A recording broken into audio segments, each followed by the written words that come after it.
سندھ کے سینئر وزیر شرجیل انعام میمن نے کہا ہے کہ پاکستان اس وقت حالت جنگ میں ہے۔ پاکستان کا دفاع مضبوط ہاتھوں میں ہے۔ مارکہ حت میں بھی پاکستان نے بھارت کو عبرتناک شکست دی۔ پریس کانفرنس میں ان کا کہنا تھا کہ ذوالفقار بھٹو نے ہمیں ایٹم بم جبکہ بے نظیر بھٹو نے میزائل ٹیکنالوجی دی۔ قائد عوام کی بدولت ہمارا دفاع مضبوط ہے۔ ہمارا ملک بھی اس وقت جو ہے وہ جنگ میں ہے۔ آج بھی اس افغان طالبان رجیم کے خلاف جو ہے وہ آپ کے پاکستان کی فورس لڑ رہی ہے۔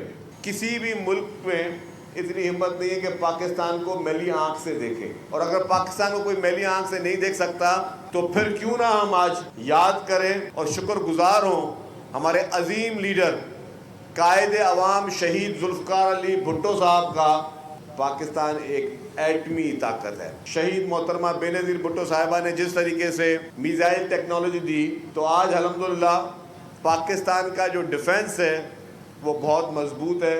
یہ سارا کریڈٹ اگر جاتا ہے تو میرے قائدین کو جاتا ہے، شہید ذوالفقار علی بھٹو کو جاتا ہے، شہید محترمہ بے نظیر بھٹو صاحبہ کو جاتا ہے۔ سبسکرائب کریں اور بیل دبائیں تاکہ کوئی خبر رہ نہ جائے۔